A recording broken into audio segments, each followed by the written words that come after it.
Hello everyone, welcome to my channel Karnataka kitchen. ನಾನು ಸೌಂದರ್ಯ. ಇವತ್ತಿನ ವಿಡಿಯೋದಲ್ಲಿ ಇನ್ಸ್ಟೆಂಟಾಗಿ ಸೆಟ್ ದೋಸೆ ಯಾವ ರೀತಿಯಾಗಿ ಮಾಡ್ಕೊಳ್ಳೋದು ಅಂತ ಹೇಳ್ಬಿಟ್ಟು ತೋರಿಸ್ಕೊಡ್ತಾ ಇದ್ದೀನಿ. ತುಂಬ ಕಮ್ಮಿ ಸಮಯದಲ್ಲಿ ಟೇಸ್ಟಿಯಾಗಿರುವಂಥ ಈ ಸೆಟ್ ದೋಸೆನ ಮಾಡ್ಕೊಳ್ಬೋದು. ಬನ್ನಿ ಆಗಿದ್ದರೆ ಇದನ್ನು ಹೇಗೆ ಮಾಡೋದು ಅಂತ ಹೇಳ್ಬಿಟ್ಟು ಇವತ್ತಿನ ವಿಡಿಯೋದಲ್ಲಿ ಕಂಪ್ಲೀಟಾಗಿ ಸ್ಟೆಪ್ ಬೈ ಸ್ಟೆಪ್ ನೋಡ್ತಾ ಹೋಗೋಣ. ಇದನ್ನು ಮಾಡೋದಕ್ಕೆ ನಾವು ಅಕ್ಕಿ ನೆನೆಸೋದು ಬೇಡ. ಅಕ್ಕಿನ ನೆನೆಸ್ಬಿಟ್ಟು ರುಬ್ಬಿ ಫರ್ಮಿಟ್ ಮಾಡೋ ಅವಶ್ಯಕತೆನೇ ಇರೋದಿಲ್ಲ. ಮೊದಲಿಗೆ ಇಲ್ಲಿ ಒಂದು ಮಿಕ್ಸಿಂಗ್ ಬೌಲ್ಗೆ 1 ಕಪ್ಪಷ್ಟು ಸೂಜಿ ರವೆನ ಹಾಕ್ಕೊಳ್ತಾ ಇದ್ದೀನಿ. ಹಾಗೆ ಮೀಡಿಯಮ್ ಸೈಜ್ದು ಒಂದು ಆಲೂಗಡ್ಡೆನ ಸಣ್ಣದಾಗಿ ರಾ ಆಲೂಗಡ್ಡೆ, ಅದು ಬೇಯಿಸಿರೋ ಅಂಥದ್ದಲ್ಲ, ಇದನ್ನು ಕಟ್ ಮಾಡಿಬಿಟ್ಟು ಸೇರಿಸ್ಕೊಳ್ಬೇಕಾಗುತ್ತೆ. ನಂತರ ಸೇಮ್ ಕಪ್ ಅಳತೆಲೆ 1 ಕಪ್ಪಷ್ಟು ಅಕ್ಕಿ ಹಿಟ್ಟನ್ನು ಹಾಕ್ಕೊಳ್ಬೇಕು. ಹಾಗೆ ಅದೇ ಕಪ್ ಅಳತೆಲಿ 1 ಕಪ್ಪಷ್ಟು ಮೊಸರು ಹಾಕ್ಕೊಂಡು ಸ್ವಲ್ಪ ರುಬ್ಬೋದಕ್ಕೆ ಎಷ್ಟು ಬೇಕು ನೀರನ್ನು ಸೇರಿಸ್ಕೊಂಡು ರುಬ್ಕೊಳ್ಬೇಕಾಗುತ್ತೆ. ಒಂದು ಅರ್ಧದಿಂದ 3/4 ಕಪ್ಪಷ್ಟು ಹಾಕ್ಕೊಂಡು ನಾವು ರುಬ್ಕೊಳ್ಬೇಕು. ಗಟ್ಟಿ ಅಂತ ಅನಿಸಿದರೆ ಸ್ವಲ್ಪ ನೀರನ್ನು ಹಾಕ್ಕೊಂಡು ರುಬ್ಕೊಳ್ಳಿ. ನೋಡಿ, ಈ ರೀತಿಯಾಗಿ ಫೈನ್ ಪೇಸ್ಟಾಗಿ ನಾವು ಬ್ಯಾಟರ್ನ ರೆಡಿ ಮಾಡ್ಕೊಳ್ಬೇಕಾಗುತ್ತೆ.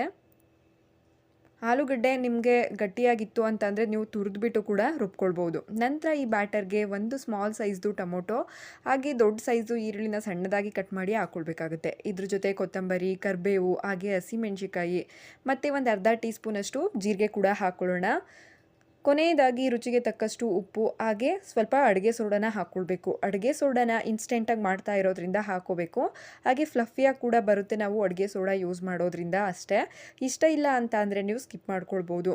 ನೋಡಿ, ಈ ರೀತಿಯಾಗಿ ಒಂದ್ಸಲ ಚೆನ್ನಾಗಿ ಮಿಕ್ಸ್ ಮಾಡಿಕೊಂಡು ಉಪ್ಪೆಲ್ಲ ಸರಿಯಾಗಿದೆಯಾ ಅಂತ ಹೇಳ್ಬಿಟ್ಟು ನಾವು ಈ ಟೈಮಲ್ಲಿ ಚೆಕ್ ಮಾಡ್ಕೊಳ್ಬೇಕಾಗುತ್ತೆ. ನಂತರ ಇವಾಗ ನಾವು ಸೆಟ್ ದೋಸೆನ ಮಾಡ್ಕೊಳ್ಬೇಕು. ಇದಕ್ಕೋಸ್ಕರ ಪ್ಯಾನ್ ಕೂಡ ಕಾಯಲಿಕ್ಕೆ ಇಟ್ಟಿದ್ದೀನಿ.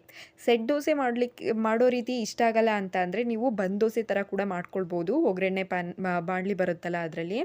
ನಂತರ ನೋಡಿ, ಒಂದು ಪ್ಯಾನ್ಗೆ ಇಲ್ಲಿ 1-2 ಸ್ಪೂನಷ್ಟು ಎಣ್ಣೆನ ಹಾಕ್ಕೊಳ್ತಾ ಇದ್ದೀನಿ. ಎಣ್ಣೆ ಸ್ವಲ್ಪ ಬಿಸಿ ಆದಮೇಲೆ ನಾವು ಇದಕ್ಕೆ ಈರುಳ್ಳಿನ ಹಾಕ್ಕೊಳ್ಬೇಕಾಗುತ್ತೆ.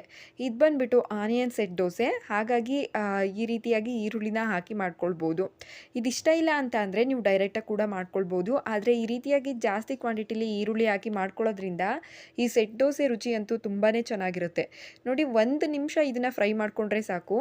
ನಂತರ ಅದನ್ನು ನಾವು ಸೆಂಟ್ರಿಗೆ ಹಾಕೋಗ್ಬಿಟ್ಟು ಇದ್ರ ಮೇಲ್ಗಡೆ ನೀಟಾಗಿ ಈ ರೀತಿಯಾಗಿ ಬ್ಯಾಟರ್ನ ಹಾಕ್ಕೊಳ್ಬೇಕಾಗುತ್ತೆ. ಚೆನ್ನಾಗಿ ಬರುತ್ತೆ. ಈರುಳ್ಳಿ ಜಾಸ್ತಿ ಹಾಕಿದ್ದೀವಿ, ಚೆನ್ನಾಗಿ ಬರೋದಿಲ್ಲ ಅಂತ ಏನು ಅನ್ಕೋಬೇಡಿ, ತುಂಬಾ ಸೂಪರಾಗಿ ಬರುತ್ತೆ. ನೋಡಿ, ನಂತರ ಒಂದು ಲೆಡ್ನ ಕ್ಲೋಸ್ ಮಾಡಿಬಿಟ್ಟು ಒಂದು ಸೈಡು ನಾವು ಒಂದು 3 ನಿಮಿಷನಾದರೂ ಬೇಯಿಸ್ಕೊಳ್ಬೇಕಾಗುತ್ತೆ. ನೋಡಿ, ಮೇಲ್ಗಡೆ ಎಲ್ಲ ನೀಟಾಗಿ ಬೆಂದಿದೆ ಅಲ್ವಾ. ಇವಾಗ ನಾವು ಇದನ್ನು ಟರ್ನ್ ಮಾಡಿಬಿಟ್ಟು ಬೇಯಿಸ್ಕೊಳ್ಬೇಕು. ಈ ರೀತಿಯಾಗಿ ಟರ್ನ್ ಮಾಡುವಾಗ ನೋಡ್ತಾ ಇರ್ಬೋದು ನೀವು, ಈರುಳ್ಳಿ ಅನ್ನೋದು ಎಷ್ಟು ಸೂಪರಾಗಿ ಸೆಟ್ ಆಗಿದೆ ಅಂತ ಹೇಳ್ಬಿಟ್ಟು. ಎಲ್ಲೂ ಬಿಚ್ಕೊಳೋದಿಲ್ಲ, ಅಷ್ಟು ಪರ್ಫೆಕ್ಟಾಗಿ ಬರುತ್ತೆ. ಇನ್ಸ್ಟೆಂಟಾಗಿ ಮಾಡ್ಕೊಳ್ಬೋದು. ಒಂದ್ಸಲ ಈ ವಿಧಾನದಲ್ಲಿ ಟ್ರೈ ಮಾಡಿ. ನೋಡಿ, 2 ಸೈಡು ಕೂಡ ನಾವು ಈ ರೀತಿಯಾಗಿ ಚೆನ್ನಾಗಿ ಬೇಯಿಸ್ಕೊಂಡ್ರೆ ಇನ್ಸ್ಟೆಂಟಾಗಿ ಆನಿಯನ್ ಸೆಟ್ ದೋಸೆ ಅನ್ನೋದು ನಮಗೆ ರೆಡಿಯಾಗಿಬಿಡುತ್ತೆ. ಮಕ್ಕಳಿಗೆ ಮಾರ್ನಿಂಗ್ ಬ್ರೇಕ್ಫಾಸ್ಟ್ಗೆ ಅಥವಾ ಟಿಫನ್ ಬಾಕ್ಸಿಗೆ ನಾವು ಇದನ್ನು ಆರಾಮಾಗಿ ಮಾಡ್ಕೊಳ್ಬೋದು. ಇದ್ರ ಜೊತೆ ಮಕ್ಕಳಿಗೆ ತುಪ್ಪನ ಹಾಕ್ಕೊಟ್ರೆ ಸಾಕು. ಚಟ್ನಿ ಬೇಡ, ಏನೂ ಬೇಡ, ಪಲ್ಯ ಕೂಡ ಏನೂ ಬೇಡ, ಹಾಗೇ ತಿನ್ನೋದಕ್ಕೆ ತುಂಬಾ ಸೂಪರಾಗಿರುತ್ತೆ. ಸಣ್ಣ ಮಕ್ಕಳಿಗೆ ಕೊಡೋದಿತ್ತು ಅಂತ ಅಂದರೆ ಹಸಿಮೆಣ್ಸಿಕಾಯಿನ ಸ್ಕಿಪ್ ಮಾಡ್ಕೊಳ್ಬೋದು ಅಷ್ಟೇ.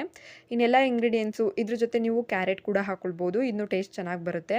ನೋಡಿ, 2ನೇದು ಕೂಡ ನಾನು ನಿಮಗೆ ಹಾಕಿ ತೋರಿಸ್ತಾ ಇದ್ದೀನಿ. ಯಾವುದೂ ಕೂಡ ಸ್ವಲ್ಪನೂ ಕೆಟ್ಟೋಗೋದಿಲ್ಲ, ಅಷ್ಟು ಸೂಪರಾಗಿ ಬರುತ್ತೆ.